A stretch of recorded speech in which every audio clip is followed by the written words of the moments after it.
योग तुझा घडावा, तुझे कारणी देह माझा पडावा. उपेक्षू नको गुणवंता अनंता, रघुनायका मागणे हेची आता. आदौ राम तपोवनादिगमनं, हत्वा मृगं कांचनं. वैदेही हरणं जटायुमरणं, सुग्रीव संभाषणं. वाली निर्दलनं समुद्रतरणं, लंकापुरी दाहनं.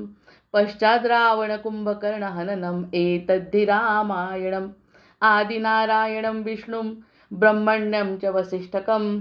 आदिनारायणं विष्णुं ब्रह्मण्यं च वसिष्ठकम्. आदिनारायणं विष्णुं ब्रह्मण्यं च वसिष्ठकम्. जय जय रघुवीर समर्थ. आपण अतिशय गोंधळलेली जी अवस्था असते ते मनाची आणि इंद्राची, दोन शरीरं आणि एक मन अशी अवस्था पाहिली. ज्या ठिकाणी मनावर नियंत्रण नसलेली व्यक्ती कशी वागते, मनावर नियंत्रण नसलेली व्यक्ती कशी वागते याचं उदाहरण आपण पुराणकाळी बघितलं. पुराण काळातून आपण हे उदाहरण बघितलं की मनावर अजिबात नियंत्रण नाही आहे. त्यांना जे वाटतंय की शिक्षा केली घरच्यांनी, माझं असं का होत आहे आज, एक मिनिट, ती जी शिक्षा झाली आहे त्यांना, ती शिक्षा सुद्धा त्यांना असं वाटतंय की सोबत राहायला मिळतंय, अशा प्रकारची शिक्षा झाली. मग दोन शरीर आणि एक मन म्हणून असं त्यांनी एक एवढी कथा सांगितली. ही जी कथा सांगितली त्याची, की ज्यावेळी आपण तरुण लोकांना जेव्हा बघतो, नवीन नवीन प्रेम जेव्हा त्यांना त्याचा अनुभव जेव्हा येतो, तेव्हा ते लोक कसे वागतात तसंच त्यांचं वागणं होतं. मग प्रेमच आहे, ते प्रेमच आहे, पण किती थिल्लर शरीरावर केलेलं प्रेम. आणि या प्रेमाची कथा सांगत असताना आपल्याला ती आता समजते, पण प्रत्यक्षात त्यांनी जो अनुभव घेतला, जो अनुभव ते घेत होते ते आणि सत्य अनुभव याच्यामध्ये किती खरंच जमीन अस्मानाचा फरक आहे. मनाला पूर्णपणे बदलवायचं आहे. मनाला पूर्णपणे बदलवल्याशिवाय या गोष्टीचा अनुभव येणार नाही. या ठिकाणी आपण थांबलो होतो की इंद्रदेवावर म्हणाला होता की स्थूल देह शापानी नष्ट होतो. हा जो स्थूल देह आहे तो शापानी कशानी नष्ट होतो, पण आमचा सूक्ष्म आणि लिंग देह त्याचा नाश कोणत्याही कारणाने होणार नाही. म्हणून शापाचं मला भय वाटत नाही. मग ते म्हणतात आहे की मला शापाचं सुद्धा भय नाही, कारण लिंगदेहाच्या रूपाने असणारे आम्ही दोघे सूक्ष्म, चिन्मय आणि तुमच्या दृष्टीच्या शापाच्या वराच्या पलीकडे आहोत म्हणतात. भरत मुनींच्या शापाने या दोघांचे देह भूमीवर कोसळून गतप्राण झाले आणि त्याचंही त्यांना काही वाटलं नाही. म्हणजे वाटलंच नाही अशी अवस्था आपली होते की नाही. जोपर्यंत एखाद्या गोष्टीची जाणीवच नाही आहे, तर त्या जाणीव नसल्यामुळे त्या अज्ञानामध्ये सुख म्हणतात ते खरं आहे. एकदा का ज्ञान मिळवायला लागलो की मग सगळ्या गोष्टी संकल्पांनी उघड होतात की हे खरं आहे, ते खरं आहे, हे खोटं आहे, यातून शाश्वत सुख मिळतं, हे खरं नाही. हे सगळं आपल्याच देहाच्या बाबतीत विचार केला तर लहानपणी ज्या काही संकल्पना असतात त्या सगळ्या संकल्पना बदलल्या. आता मनाच्या पातळीवरच्या ज्या काही संकल्पना आहेत त्या बदलल्या आणि त्या बदलल्यानंतर आता काहीतरी वेगळं आहे हे माहीत झाल्यावर मग कुठेतरी आपली मुक्ती आहे. अन्यथा न माहिती होताना सुद्धा देह गेलेले आहेत कितीतरी वेळा आपले. हा सगळ्यात मोठा आणि दुष्ट प्रकार आहे आपल्यासाठी. आत्ता जे वाटतंय ते दिसतंय त्याची जाणीव नाही आपल्याला. समजतोय का हा मुद्दा? आपल्याला जे दिसतंय त्याची जाणीव नाही आहे, आपल्याजवळ काय मिळालंय याची जाणीव नाही आहे. समजा आपल्या जीवनामध्ये सद्गुरू आहेत तर त्यांची जाणीव नाही आहे. समजा आपल्या जीवनामध्ये आईवडील आहेत जे सांगतायत की सत्य काय आहे असत्य काय ते जर समजत नाही आहे, त्याची जर जाणीव नाही आहे, तर या इंद्र अहिल्याच्या कथेच्या पेक्षा वेगळी काय अवस्था आपली होऊ शकणार आहे. जाणीवच नसेल तर मुक्ती शक्य नाही. मुक्ती कुठून होऊ शकते? मुक्ती ही मानसिक अवस्था आहे. शरीराचा देह तर काय आज होता आणि निघून जाणार आहे, पण मानसिक अवस्था जी आहे त्या मानसिक अवस्थेनी, त्या लिंगदेहानी आणि मग आपल्याला मुक्तीची संकल्पना मिळणार आहे. एवढी कथा सांगून सूर्य ब्रह्मदेवाला म्हणाला, इंद्रपुत्रांनी आपल्या मनसामर्थ्यामुळे शुद्ध संकल्पामुळे योगाने निर्माण केलेले हे सर्ग चिदाकाशात खुशाल राहू देत. चिदाकाश अनंत असल्यामुळे असे अनंत कोट्यवधी स्वर्ग त्यात राहू शकतील. म्हणून तूही आपली सृष्टी, आपली प्रजा निर्माण कर. तुला दिसणाऱ्या या इंद्रपुत्राच्या सर्गामुळे तुला कोणताच अडथळा निर्माण होणार नाही. याला वाटलं हे सगळे अडथळे निर्माण होतात आहे मध्ये मध्ये, कारण मनाने जे लोक अडकतात ते पुन्हा पुन्हा जन्माला येतात. ह्या सगळ्या प्रकारचे मानसिक अडथळे. ते म्हणतात तुला काही फरक पडणार नाही. कारण ब्रह्मदेवाची संकल्पना चालली आहे ना.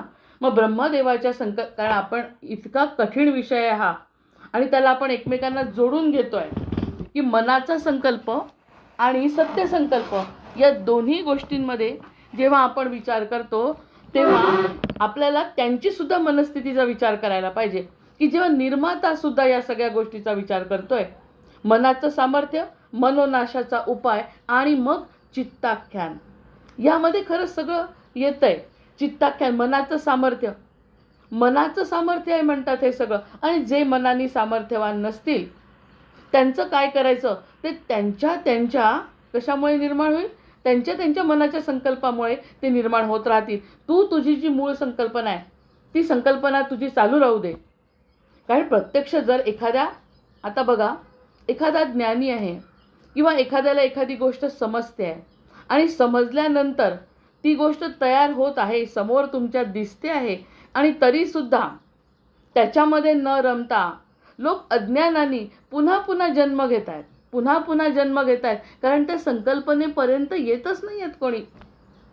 ही खरंच म्हणजे ब्रह्माला सुद्धा अडचणीत आणणारी गोष्ट आहे की तो ब्रह्मदेव आहे, सत्य स्वरूप आहे, प्रकाश आहे, ज्ञान स्वरूप आहे, आणि त्यांनी निर्माण केलेली सृष्टी पाण्याच्या बुडबुड्याप्रमाणे आहे.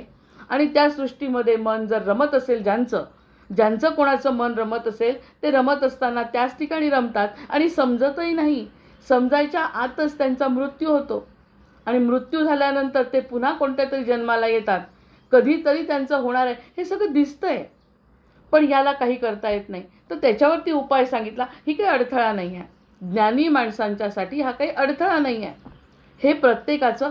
मग हाच तर प्रश्न रामाचा होता की राम अतिशय मनानी सात्विक, आणि दुसऱ्या दयानिधी नाव आहे त्याचं, दया करणारा असल्यामुळे समोर लोकांचं दुःख बघतोय. समोर लोकांचं दुःख बघितल्यानंतर ते दुःख कमी व्हावं ही जी त्याची अपेक्षा आहे ना, आणि मी प्रत्येक गोष्टीचं दुःख कमी व्हावं, नाही तर मला ते सहन होत नाही, मला यांचं दुःख सहन होत नाही, असं म्हणून निराश झालेले असं जे त्यांचं मन आहे त्याच्याकडे बघून मग दशरथांना काळजी वाटली आणि मग त्यांनी वसिष्ठांकडे आणलंय.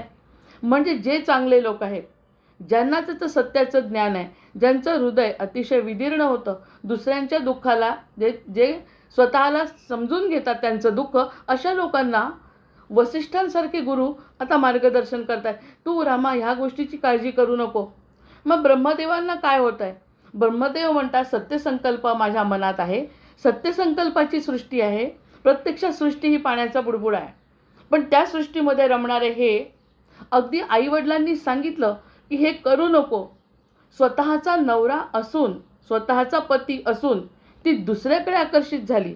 बरं, आकर्षित झाली तर झाली, त्यानंतर तिने त्याच्यासोबत अगदी आयुष्य घालवायचं ठरवलं, आणि आयुष्य गेल्यानंतर त्यांचा जेव्हा मृत्यू झाला त्यातही त्यांना काही वाटलं नाही, कारण वाटलंच नाही तर आपण कोणालाच बदल करू शकत नाही.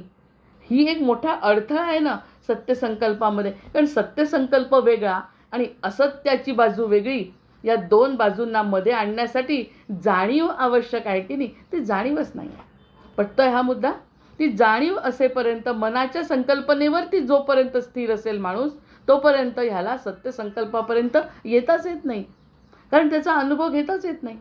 मग यावर इंद्र म्हणाला की आमचा स्थूल देह नष्ट होऊ द्या. काय उच्चार आहेत त्याचे.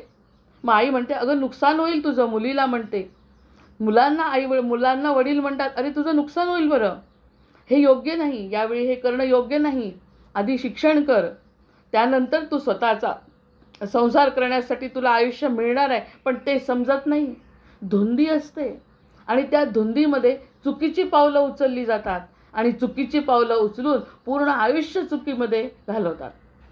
चांगली संधी असताना, आणि ज्यांना कधी कधी संधी नसते, पण ज्यांना जाणीव असते, ते त्यावेळी अतिशय व्यवस्थित आयुष्य जगून पुढे त्यांचं आयुष्य सुखमय करतात. पण हे सगळं कुणावर अवलंबून आहे बरा? जे आयुष्यमय सुखमय करतात ते, आणि जे सुखमय करत नाहीत ते, दोन्ही याच्यात आपण काय बदल करू शकणार आहे? परिस्थिती ही अशी आहे. मग त्यांनी म्हटलं आमचा होऊ द्या नाश झाला तरी आम्हाला काही फरक, अरे तुझा नाश होईल, होऊ द्या. तरुण मुलं अशीच म्हणतात. सुरुवातीला म्हणायचे 15-16 वर्षाची मुलं ऐकत नाहीत अजिबात, कारण त्यांना कितीही सांगा त्यांच्यावरती एक प्रकारची धुंदी असते, आणि ती धुंदी आणि ही धुंदी काय वेगळी आहे. आयुष्य वाया चाललंय, जीवन तो म्हणजे चालेल, आम्हाला एकत्र बांधून ठेवलं चालेल, आम्हाला हेच पाहिजे म्हणतात. म्हणजे कितीही वाईट बोला आणि कितीही वाईट सांगून त्यांना समजवायचा प्रयत्न केला, ह्यांना समजतच नाही आहे. आणि समजत नसल्याचा त्रास आईवडिलांना होतो, म्हणजे या लोकांना होतो आणि ब्रह्मदेवाला होतो. पण ब्रह्मदेव आणि रामांची जी भूमिका आहे ते म्हणतात आपण याच्यामध्ये काही करू शकत नाही. मी स्वतः जेव्हा अवतार घेतला, पण जेव्हा काय घडलं की रामांचा जेव्हा अवतार झाला तेव्हा भक्ती वाढली ना, सत्ययुगातली भक्ती वाढली आणि भक्तीमुळे रामांना आदर्श मानू लागले. पण हा जो राम आहे हा अशा पद्धतीने तयार झाला आणि अशा रामांना जे आदर्श मानू लागले त्यांचं त्यांचं कल्याण झालं आहे. पण हे कल्याण होण्याआधी रामांना जी चिंता होती ती चिंता दूर करण्याचा हा प्रयत्न आहे. हो, तुझ्या मागे लागतील येतील हा सगळा त्यांचा प्रश्न आहे, पण जे येणार नाही त्याची चिंता करू नको, कारण ते त्यांचं प्रारब्ध आहे, तू त्यामध्ये बदल करू शकत नाही. हे सगळ्यात मोठं स्वतःला शांत ठेवण्याचं कारण आहे. स्वतःला तर शांत ठेवावं लागेल आधी. जो डॉक्टर आहे, एखाद्या डॉक्टरकडे गेलो आणि डॉक्टरच जर वाहवत गेला, अरे अरे इतकं दुःख आहे तुझं, मी कसं तुला सहन करू, आता तुला कसं सहन होईल रे बाबा हे, असं जो व्यक्ती म्हणेल तो खरंच त्याचा इलाज करू शकेल का? ज्याला इलाज करायचा आहे तो स्वतः किती स्थिर पाहिजे. कोणताही डॉक्टर बघा, त्याच्याकडे गेल्यानंतर कधीही त्यांचं ढळत नाही. ते म्हणतात हो होऊन जातं, कितीही कठीण परिस्थिती त्यांच्यासमोर असली तरी होऊन जातं, कारण ते स्वतः स्थिर आहेत. तेच जर अस्थिर असतील, आईकडे गेला मुलगा आणि त्याला जखम झाली, आईला दाखवलं, आई आधी स्वतः घाबरते, हळूहळू हातांनी त्या जखमेकडे बघते आणि स्वतः जी स्थिर नाही ती दुसऱ्याला काय स्थिर करणार आहे. त्यामुळे इलाजही डॉक्टरकडे जाऊनच करावा लागतो. मग तसं रामा जे काही त्यांच्या प्रारब्धाप्रमाणे आहे त्याचं जसं आहे ते त्यांच्या प्रारब्धाप्रमाणे त्यांच्यासमोर ती व्यक्ती येईल, ते त्यांच्याकडून करून घेतील. जर त्यांच्या प्रारब्धात असेल तर काळजी करण्याचं कारण नाही, कारण आपल्यासमोर धडधडीत हे उदाहरण आहे की त्या लोकांना किती लोकांनी समजवलं. स्वतःचा चांगला नवरा असताना सुद्धा तिने व्यभिचार केला आहे बरं, आणि हा व्यभिचार करून सुद्धा तिला दुःख नावाची गोष्ट नाही. त्यांचा देह संपला तरी त्यांना दुःख नाही. हे आता तुला वाटतंय, त्याच्या पुढची गोष्ट अशी आहे की असं जरी घडलं त्यांच्या बाबतीत तरीसुद्धा तू काळजी करू नको. त्यांचं जे अंतर्मन आहे, त्यांच्या ज्या वासना आहेत त्या संपत नाहीत. देह संपला पण वासना संपल्या नाही. त्या वासनांनी ते जन्म घेतील आणि त्याचं सुखदुःख ते भोगणारच आहेत, भोगल्याशिवाय ते जाणार नाही. ही इथली संकल्पना, हा सत्यसंकल्प लक्षात घे. निर्लज्ज इंद्राच्या तोंडच्या या तात्विक गोष्टी ऐकल्यानं तेव्हा यांना असं उत्तर द्यावं लागलं आणि शेवटी शहाण्याला चूप बसावं लागतं. अशी अवस्था ब्रह्मदेवांच्या काळात आहे. मग आता कलियुगाची अवस्था काय असेल बघा. ज्या कलियुगामध्ये कोणत्याही प्रकारचा संस्कार माहीत नाही, कोणत्याही प्रकारचा आदर माहिती नाही, मग अशा वेळी लोक काय ऐकतील आपलं. सांगणारेही सत्य नाही आणि ऐकणारेही सत्य नाही. मग ही अवस्था तेव्हापासून आहे. त्यामुळे कुणाची चिंता करून होत नसतं, त्यावरती इलाज करायला पाहिजे. आणि इलाज कोणी करायला पाहिजे, जो स्वतःचा स्वतःनी करायचा. तिथपर्यंत आपण आलोय. स्वतःचा इलाज स्वतःनी केला तरच आपल्याला ते शक्य आहे म्हणतात. मनाचं सामर्थ्य, मनोनाशाचा उपाय आणि आता चित्ताचं आख्यान, मनाचं नाही. मनाचं आख्यान तर आपण ऐकलं. मनाचं आख्यान किती रसातळाला त्यांना घेऊन गेलं. आणि जे मनाचं ऐकून चांगलं ज्यांचं झालं ते सुद्धा आख्यान असेलच ना पुढे. मग आता त्यांनी म्हटलंय की शापावरती मात करणारं मन, जर त्यांचा देह गेला असा हा जो शाप मिळाला त्यांना, तो मनशापादिभिर्दोषै कथम नाक्रमते प्रभो. रघुश्रेष्ठा रामा, आता तू रघुकुलाचा श्रेष्ठ आहे, होणार आहेस तू. तुला किती मोठी जबाबदारी पुढे पार पाडायची. असा जो राम आहे, ज्याला किती लोकांना सांभाळायचं आहे, तुझ्या नावाने किती लोकांचं कल्याण होणार आहे. तू सगळ्यांचा कल्याण करता आहे, तू दयानिधी आहे, तू कृपाळू आहे, तू दयाळू आहे, तू दीनानाथ आहे. अशा रामा, कमलासन ब्रह्मदेवाने अशा रीतीने इंद्र अहल्येची कथा मला सांगितल्यावर मी त्याला पुन्हा विचारलं.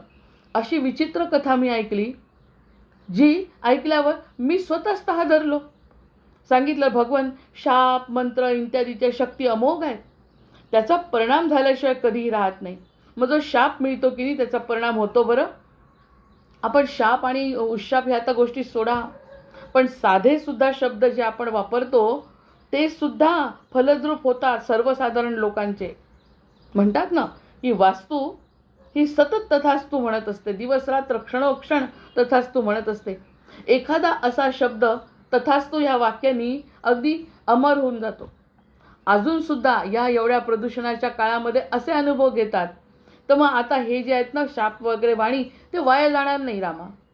तो भोगावा लागणार आहे. शाप असो किंवा उशाप असो, जे काही वर असो, ते सगळं प्रत्येकाला मिळत असतं. त्याबद्दल चिंता करायचं कारण नाही. त्याची कशी वेळ आलेली नसते.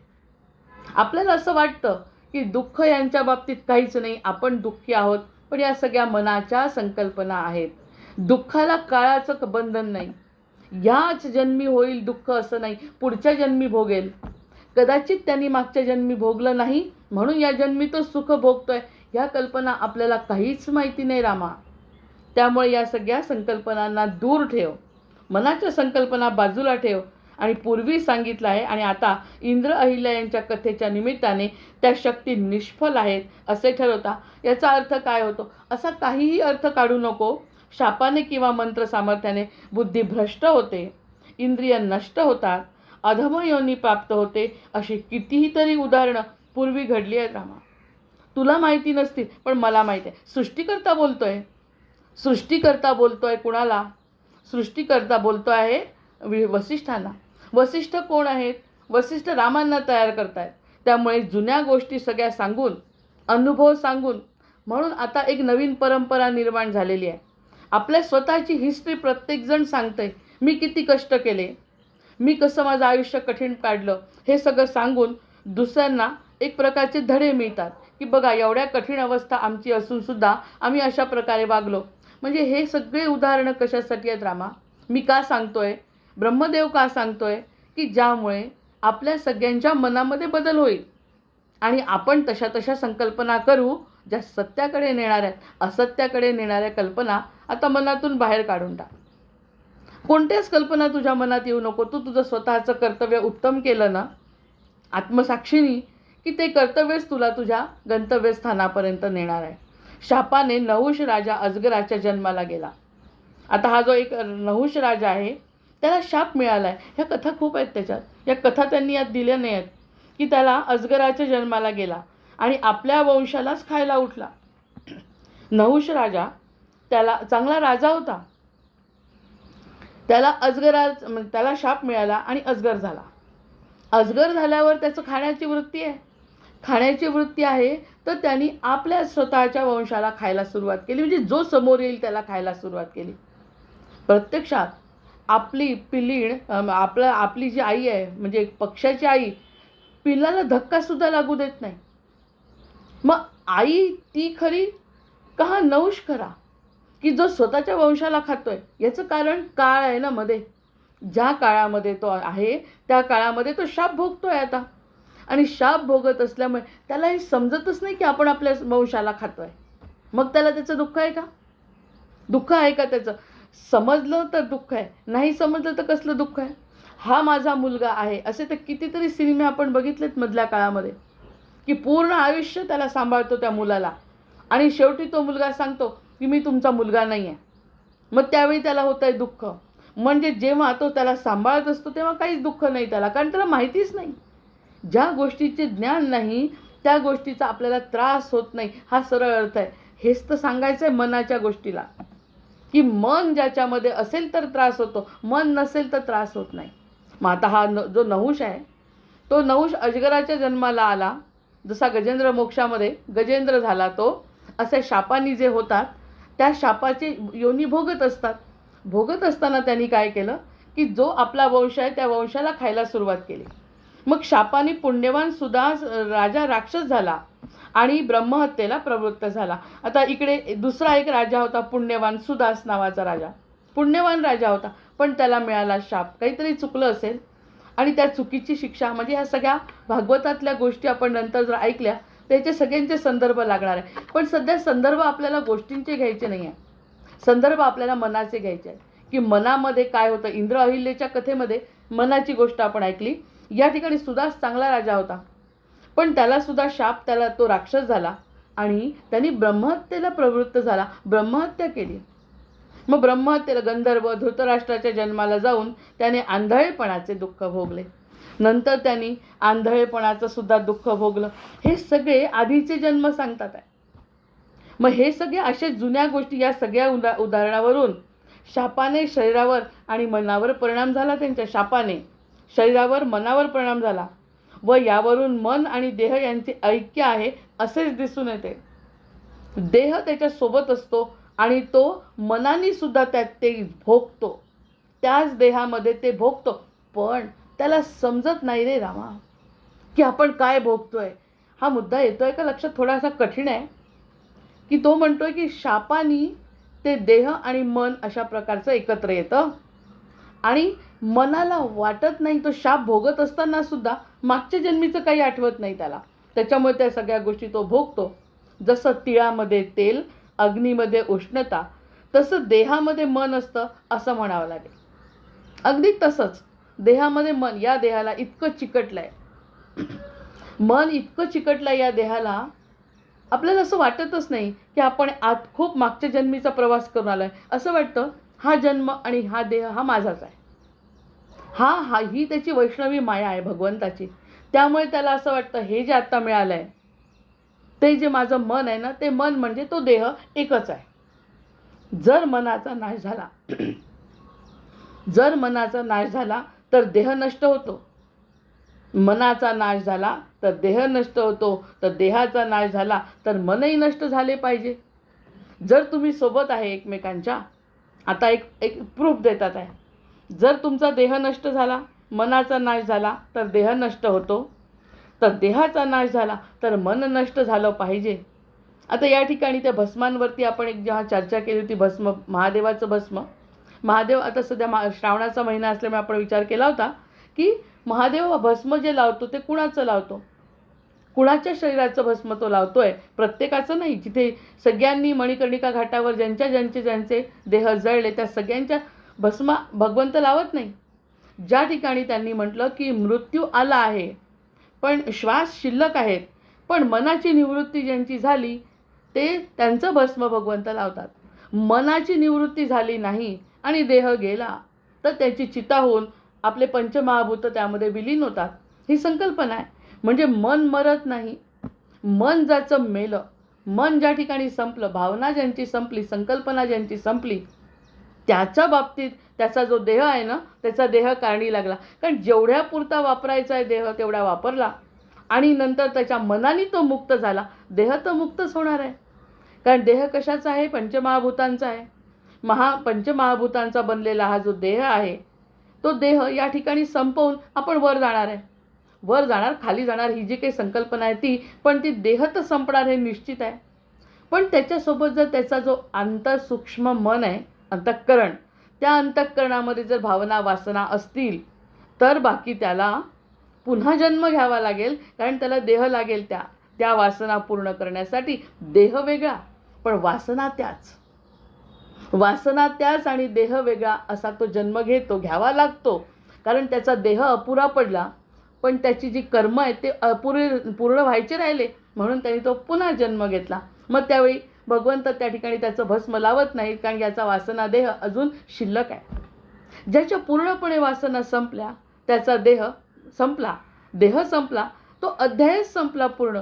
त्यामुळे भगवंत त्याचं अगदी चिंतन मनापासून करतात आणि त्याला स्वतःजवळ घेतात. त्याचं एक निदर्शन आहे त्याचं भस्म लावणे, म्हणजे या शरीराचं भस्म स्वतःला, म्हणून ती भस्मारती त्याची अगदी व्यवस्थित फेमस आहे. मग या सगळ्या गोष्टी संकल्पना म्हणत असताना ते काय सांगतात आहे की त्यांनी म्हटलं की मनाचा नाश झाला तर देह नष्ट होतो आणि देहाचा नाश झाला तर मनही नष्ट व्हायला पाहिजे की नाही. सिद्धांताप्रमाणे मन नष्ट झालं की मनही नष्ट व्हायला पाहिजे, की देह म्हणून निराळा काही नसून केवळ मनच मिथ्या अशा शापादिकांचं फळ भोगतं. मग ते म्हणतात की मन भोगतं का देह भोगतो किंवा मृगजळ पाहतो, शापादिकांचा मनावर काहीच परिणाम घडत नाही का? हा प्रश्न आहे. मग हे जे शाप मिळतात त्यांना, ते शाप मनावर होतात का देहावर होतात, कशावर होतात? हे सगळं काय होतं आहे, भानगड काय आहे ही, हे मला सांग. म्हणजे मन भोगताय आणि मन भोगत असताना त्याचा देह त्याच्यासोबत भोगतोय, तर हे काय घडतं, याचा काहीच परिणाम होतो का, हे सगळं मृगजळ आहे, मला सांग. याच्यासाठी की नाही, आता ही जी संकल्पना ही समजण्यासाठी आपण आपल्या मनाने एक विचार करू की आपल्यासमोर जे सुख आणि दुःख आपल्या जीवनामध्ये येतात. आता आपल्या स्वतःच्या भाषेत जर ही संकल्पना समजायची असेल तर आपल्यासमोर जी संकल्पना आहे ती ही, हे दुःख मलाच का, हा सगळे प्रश्न विचारतात. हे अशा प्रकारचं दुःख मी एवढ्याही लायकीची नाही का की मला इतके पैसे मिळावे, त्यापेक्षा कमी शिकलेले लोक कितीतरी पैसे मिळवतात. मी इतकी पण नाही का की मला साधं चालता यावं, म्हातारे म्हातारे लोक केदारनाथ करतात यात्रा आणि मी करू शकत नाही. हे प्रत्येक वेळी मी आणि इतरांची जी तुलना चालते ना, त्यामध्ये मन अडकलेलं आहे. प्रत्यक्षामध्ये ही तुलना करत असताना ते म्हणतात, ते शाप आणि वर काय समजायचं तसे समजा, हे मागच्या जन्मीचं काहीतरी पुढे आलं आहे असं समजा, आणि त्यावरती कोणाशीही बरोबरी न करता स्थिर राहून मन त्या ठिकाणी स्थिर करून, म्हणजेच हा योग जोडून भगवंताशी, की मला काही झालं तरी या देहासोबतच मुक्ती पाहिजे. आता यानंतर पुन्हा मनाच्या अवस्थेने पुन्हा जिवंत राहायचं नाही आहे असं जर एखाद्याने म्हटलं तर मग शापादिकांचा किंवा या देहाचा, या मिळालेल्या सुखाचा, या मिळालेल्या दुःखाचा परिणाम होणार नाही. कारण सुखदुःख हे मनाच्या पातळीवर आहेत, हे निश्चित आहे. हे किती दिवस वाटणारं सुख 25 वर्षांनी जर 5 मिनिटासाठी दुःख देत असेल तर ते 25 वर्ष मिळालेलं सुख काडीमोल ठरतं आहे की नाही. मग 25 वर्ष मिळालेलं दुःख जर एका क्षणामध्ये सुख देऊ शकत असेल एका क्षणामध्ये, तर त्याचा पाण्याचा बुडबुडा नाही तर काय. असा विचार करून या सुखातही खरं नाही, या दुःखाचंही खरं नाही, मी आहे त्या ठिकाणी मनाने स्थिर आहे, कारण मला आता काहीतरी मोठं प्राप्त करायचं आहे असं जर त्या मनाने ठरवलं ना, तर देहाच्या सोबत मन विलीन होऊ शकतं. हा योग आहे. देहाच्या सोबत मन विलीन होऊ शकतं. देह तडफडतोय जाण्यासाठी आणि मन म्हणतंय मला जगायचं आहे. देह म्हणतोय मला संपलंय माझं आयुष्य, काहीतरी कारण झालं आणि देह संपतोय. कारण देहाला कारण लागतं मृत्यूला, देहाला कारण पटकन आहे. ॲक्सिडेंट झाला, धक्का लागला, हार्ट अटॅक आला, काहीही कारणाने देह पटकन निघून जाऊ शकतो, पण मन निघू शकत नाही. त्या मनाला निघत असताना सांगायचं या देहासोबतच आपल्याला संपायचं आहे, आणि या देहासोबत जर संपलं तर आपला अध्याय संपला, अन्यथा आपला दुसरा अध्याय सुरू होतो. देह आपल्या कर्माप्रमाणे दुसऱ्या देहामध्ये जातोच, कितीतरी वेळ घुटमळतो.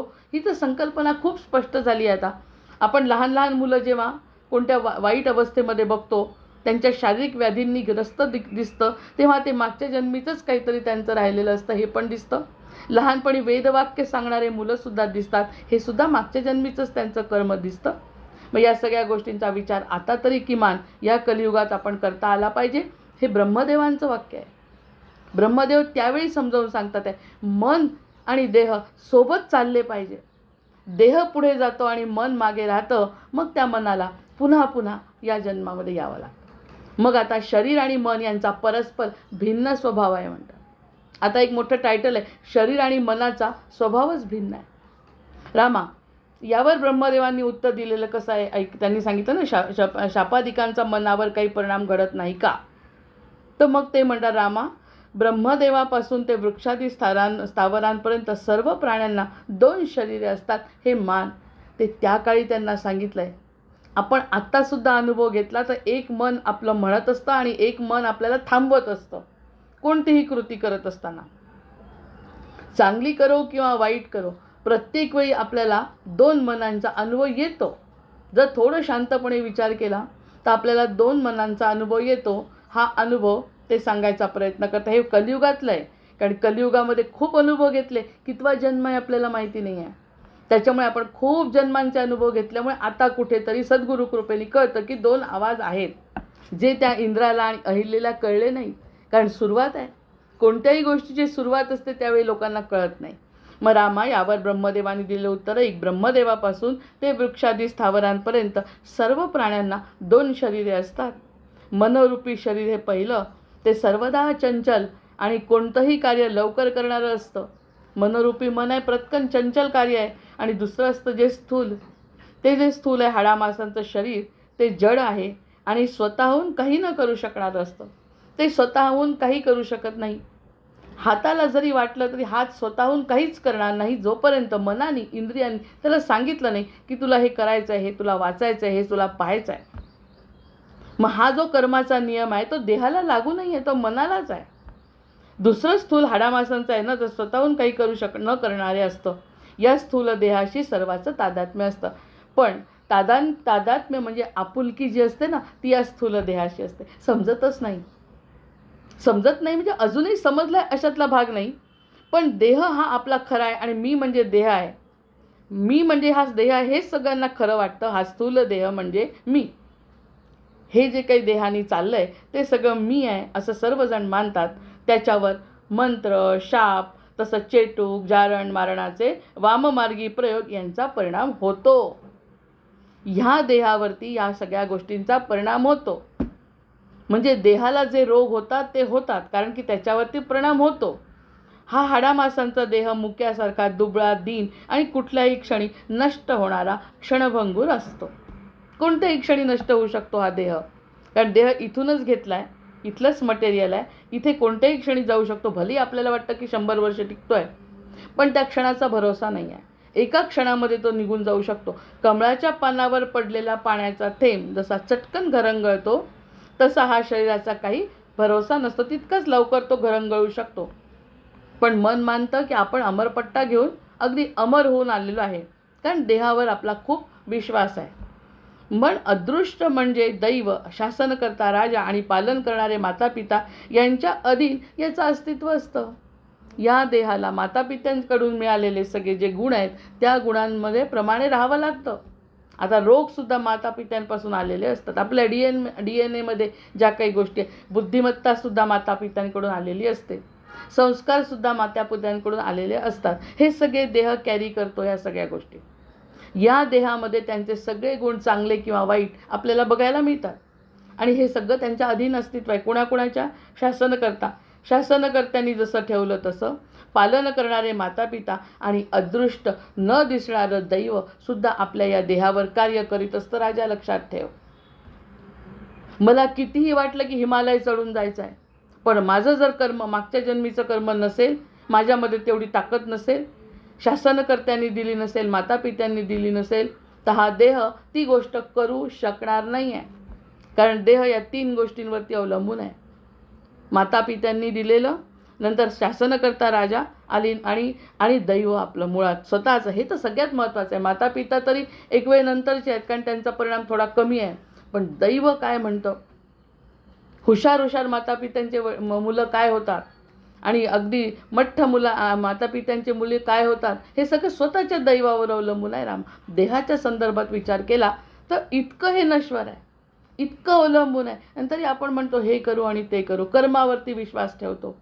कर्म केल्यानेच फक्त अशी घटना घडते असं आपल्याला वाटतं. आता त्याच्यासाठी एक उदाहरण आहे.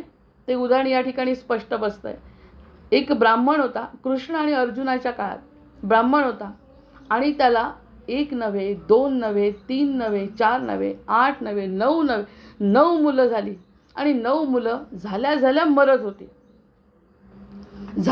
मरत होती. तो म्हणत होता एकही मूल माझं जगत नाही. इकडे तर आपण भीष्माचं बघितलंच आहे. काय केलं गंगेनी? एक मुलगा झाला की गंगेत वाहायची. पण हे सगळं स्वतः कृती करत होती. या ठिकाणी कृती कुणाचीच नाही आहे, पण झाला मुलगा की मरण पावायचं. जेव्हा ही गोष्ट घडली इतका चिडला तो ब्राह्मण. म्हणजे माझं असं काय पाप आहे की माझं एकही मूल जगत नाही, आणि गृहस्थाश्रमाचं कर्तव्य माझं आहे की मला माझा मुलगा माझं ज्ञान पुढे नेण्यासाठी आवश्यक आहे. काही चुकीची कल्पना नाही आहे. कृष्ण आणि अर्जुन एकत्र बसलेले असताना त्यांच्याजवळ गेला ब्राह्मण. आणि काय अर्थ आहे म्हणे शासनकर्त्या तुझ्यामध्ये, काय तुझ्यामध्ये इतक्या त्याला दोष दिलेत राजाला की तुझ्या राज्यामध्ये माझ्यासारखा हा असा किती दीनवाणा पडलाय की ज्याला अर्जुनाला खूप वाईट वाटलं. मनाचा संकल्प सांगत असताना या सगळ्या गोष्टी त्यामध्ये येतात. जसं रामांना वाईट वाटतंय प्रजेबद्दल, अर्जुनाला इतकं वाईट वाटलं, भरून आलं. कृष्ण समोर असताना सुद्धा अर्जुनाला वाईट वाटलंय. आणि अर्जुनाला वाईट वाटलं, तो म्हणाला तू काळजी करू नको ब्राह्मणा, आता याच्यानंतरचा मुलगा मरू देणार नाही तुझा. मी धनुर्धारी अर्जुन आहे. माझ्या धनुष्याला अजूनपर्यंत तरी काही अडचण नाही आहे. मी तुझ्या मुलाला वाचवतो. फक्त तुझ्या बायकोच्या बाळंतपणाची वेळ आली की मला सांग. तो म्हणाला ठीक आहे, 10वा होता तो मुलगा. 10वा मुलगा असल्यामुळे तो म्हणाला ठीक आहे, आता हा जर वाचला नाही तर तू अग्निकाष्ठ भक्षण कर. या सगळ्या गोष्टी आपल्याला मनावर ताबा मिळवण्याचा गोष्ट सांगतात. मग जेव्हा त्यांनी सांगितलं की येतो मी, जशी त्याच्या याची प्रसूतीची वेळ आली आणि अर्जुनाने इतका सुंदर इतकी सुंदर शय्या तयार केली ज्यात तिला गुंडाळलं स्त्रीला, आणि म्हणाला आता तू काही काळजी करू नको. तो घरी गेला.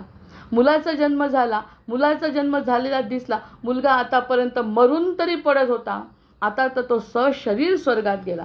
जय जय रघुवीर समर्थ. म्हणजे आतापर्यंत निदान म्हणे मी याचं मृत शरीर तरी माझ्या हातात पडत होतं. 9 मुलं मरत होते, त्यांचा मी अंत्यसंस्कार तरी करू शकत होतो. 10वा मुलगा जो गेला ना, तो अर्जुनाच्या साह्याने, तो तर सशरीर निघून गेला. शरीरसुद्धा दिसत नाही, सगळे गायब. 9 तर गायब झाले, पण त्यांचा अंत्यसंस्कार केला. 10व्याच्या वेळी शरीरसुद्धा दिसलं नाही, तो मुलगा दिसलासुद्धा नाही मला. अशी अवस्था करून टाकली अर्जुना. आणि तू आता अग्निकाष्ठ भक्षण कर, म्हणजे तू जीव दे. चिता रचली आणि म्हणे त्याच्यामध्ये आता कृष्ण आले. कृष्ण म्हणाले या सगळ्या गोष्टी करण्याची गरज नाही, अर्जुन त्याला कारणीभूत नाही, त्याची मुलं कुठे आहेत ते मला माहिती आहे, आणि चल म्हणाले. मग त्या अर्जुनाला घेऊन, हा फक्त आपण विश्वरूपाचंच दर्शन आपण ऐकतो, आत्तापर्यंत विश्वरूप दर्शन गेलं आहे एवढंच आपलं ऐकतो. स्वतःचं शरीर त्यांनी जे मोठं केलं आहे तेवढंच अर्जुनाला दाखवलं आहे असं आपण ऐकतो आहे. पण हा जो कथाभाग तो अधिक दिव्य आहे. अर्जुन किती भाग्यवान होता या बाबतीत. आणि अर्जुनाला म्हणाला थांब, की 10 मुलं कुठे आहेत ते तुला सांगतो. आणि त्या अर्जुनाला घेऊन अशा दिव्य प्रदेशात गेला, जशी लीला राणी गेली. वेगवेगळ्या प्रकारचे, इतक्या अंधारात गेले एका ठिकाणी, त्या ठिकाणी काहीच दिसत नव्हतं. स्वतःचं सुदर्शन चक्र काढलं आणि सुदर्शन चक्राच्या प्रकाशामध्ये ते पुढे पुढे पुढे चालत राहिले. अशा ठिकाणी गेले दिव्य लोकामध्ये, जेव्हा सहस्रफणांचा नाग त्यांना दिसला. आणि सहस्रफणांचा नाग, तो दिव्य नाग म्हणजे शेषनाग, अनंत नाग त्यांना दिसला. आणि त्या ठिकाणी त्यांनी सांगितलं की अनंत नाग म्हणाला की मला तुमचं दर्शन घ्यायचं होतं, म्हणून त्याची मुलं त्या निमित्ताने मी घेत होतो. आता ही सगळी मुलं तुम्हाला वापस देतो, ही नंतरची गोष्ट आहे. पण सध्याच्या परिस्थितीत मला नरनारायणांचं दर्शन घ्यायचं होतं, त्यासाठी या सगळ्या मी लीला रचल्या. आणि त्या ठिकाणी ते गेले आणि दोघांनाही, म्हणजे स्वतः कृष्णाने सुद्धा अनंत नागांचं दर्शन घेतलं, जे स्वतःच्या मूळ रूपाचं दर्शन अर्जुनाच्या सोबत त्यांनी घेतलं. मग ह्या सगळ्या गोष्टी कशाच्या संकल्पाच्या आहेत? ह्यांना जे वाटत होतं की आपलं चुकतंय, त्यामध्ये अधिक चांगलं काहीतरी घडणार होतं. या सगळ्या गोष्टी जेव्हा मनोरूपी शरीराच्या बद्दल विचार न करता जर अर्जुनाने विचार केला नसता असा, तर या सगळ्या गोष्टी घडल्या नसत्या. पण ही भगवंतांची दिव्य लीला आहे. ही लीला सर्वसाधारणना समजत नाही. त्यामुळे हे जे हाडामासाचं शरीर आहे, त्या शरीरावर तू जास्त विचार करू नको. ते कोणत्या क्षणी गळून पडेल सांगता येत नाही. मग हे जड आणि स्वतःहून काहीही करू न शकणारे या स्थूल देहाशी सर्वांचं तादात्म्य असतं. असं वाटतं हा देह म्हणजे माझा खरा देह आहे. मग त्याच्यावर मंत्र, शाप आणि याचा परिणाम होतो.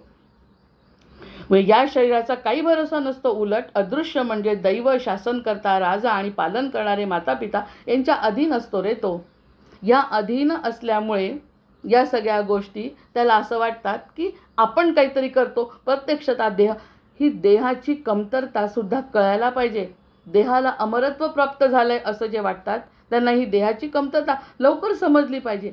जितकी लवकर समजेल तितकं त्यांचं मन त्यातून बाहेर पडेल. नाही तर मन आणि देह एकच आहेत असं त्यांना वाटतं. मग त्यांच्या हातचे खेळणं समजणं तू. या सगळ्या राजाच्या, दैवाच्या हातचं हा देह खेळणं आहे, हे लक्षात घे. आता हा जो दुसरा मनोरूपी देह आहे तो या स्थूल देहावर अवलंबून नसतो. हे जे मन आहे त्या मनाने जर चांगला विचार करायचा ठरवला तर तो चांगला करू शकतो. तो वाईट करायचा ठरवला तर त्या इंद्र अहिल्यासारखं नुकसान करून घेऊ शकतो. तो वरीलपैकी कोणाच्याही तंत्राने चालत नाही. त्यांनी या देहावर जारण झालं आहे. या देहाला शाप लागलेला आहे. म्हणजे आपले सुखदुःखाने आपला शाप आपला देह भोगतोय की नाही. पण त्या मनाला त्याचा काही परिणाम होत नाही. ही सगळ्यात मोठी संधी भगवंतांनी दिलेली आहे दुसऱ्या मनाला, की हा जो दुसरं मन आहे त्याच्यावरती शापाचा परिणाम होत नाही. समजा खूप रोगाने ग्रासलेलं शरीर आहे, पण त्याचं मन जर स्थिर असेल की हा आपला भोग भोगून आपण आता मोकळं व्हायचं आहे, असं जर त्याचं मन दुसरं म्हणत असेल ना, तर या देहाचा त्याच्यावर काही परिणाम होणार नाही. ही किती मोठी संधी, किती मोठी गोष्ट आज आपल्याला कळते की दुसरं जे मन आहे त्या दुसऱ्या मनावर कार्य कर. दुसरं मन काय म्हणतंय? हो, देहाला भोग आहे, कारण देह कसा अधीन आहे? देह शासनकर्त्याच्या अधीन आहे, देह मातापित्याच्या अधीन आहे, देह दैवाच्या अधीन आहे. माझ्या दैवानी ही आईवडील मिळतील, माझ्या दैवानी हा देह मिळेल, माझ्या दैवानी हा रोग मला मिळेल, माझ्या दैवानी मला दारिद्र्य भोगावं लागेल, हे देहाच्या बाबतीत लागू आहे. पण हा जो देह आणि मन एकत्र राहतात ना, ते एक नाही आहे रामा. तो अजिबात एक नाही. त्या मनाने जर देहाशी संबंध सोडला, मनाने तोडला, या देहाचा हा जो भोग आहे तो भोग फक्त माझा आहे, तो मागच्या जन्मीचं दैव आहे, हा मला मातापित्यांकडून मिळाला, हे माझं वैयक्तिक कार्य आहे, वैयक्तिक दोष आणि शाप आहे, हे सगळं मला भोगत असताना जर मी ठरवलं मला त्रास होणार नाही, म्हणजे समाधी अवस्था, मनाची अवस्था अशी केली याचा मला काही त्रास होत नाही, तर हे साधू संतांचे उदाहरणं वेगळे काय आहे? त्यांच्या देहाचे भोग त्यांना काही त्रास देऊ शकत नाही, तर बाकी तेव्हा त्या तंत्राने तो चालत नाही. दुसरं जे मन आहे ते या तंत्राने चालत नाही. त्या दुसऱ्या मनाचा शोध घे रामा. हे जे दुसरं मन आहे ते देहावर अवलंबून नाही आहे, म्हणून ते मुक्त आहे. प्रत्यक्षात मुक्ती ही देहाची नसते, मुक्ती ही मनाची आहे. जसं हेच तर त्यांना मनाचा संकल्प सांगत असताना सांगायचं आहे, मनाने मुक्त हो आणि मनाने बद्ध हो. बद्ध हो म्हणणार नाही ते, मनाने आपण बद्ध आहोत म्हणून आपण अडकलो आहोत. मनाने मुक्त हो. कोणत्याही क्षणी कोणीही व्यक्ती कितीही गरीब असला, कितीही लहान असला तरी तो मुक्त होऊ शकतो, कारण देहाशी संबंध त्याचा नसतो. तो मनोमन देह वेगळा आहे, तो आपला जबरदस्त संबंध मानतो. हा देह माझा, मला त्रास असं म्हणून तो त्यात अडकत जातो. हाच मुद्दा आहे. आपण अडकलो तर अडकू, सुटलो तर सुटू. हा देह पूर्णपणे वेगळा आहे. रामा, हा मनोरूपी सूक्ष्मदेह स्वतंत्र असतो आणि तो स्वप्रयत्नांच्या स्वकर्माच्या फलाचा उपभोग घेऊ शकतो. हा देह घेऊ शकतो? नाही घेऊ शकत. कारण मला जरी वाटलं की आयुष्यभर ब्लड प्रेशर नको, BP नको, ह्या देहाच्या संकल्पना आहे. सगळ्यांना वाटतं कोणत्याही प्रकारचा त्रास न होता माझा देह सुटावा, पण सगळ्या प्रकारचे रोग आपण अनुभवतो. याचं कारण आहे देहाला कमतरता आहे, देहाला मान्यताच नाही आहे. कोणतीही गोष्ट स्थिर ठेवण्याची गोष्ट देहाला शक्य नाही आहे, कारण दैव, आईवडील आणि राजा या तिन्ही गोष्टी या देहावर परिणाम करतात.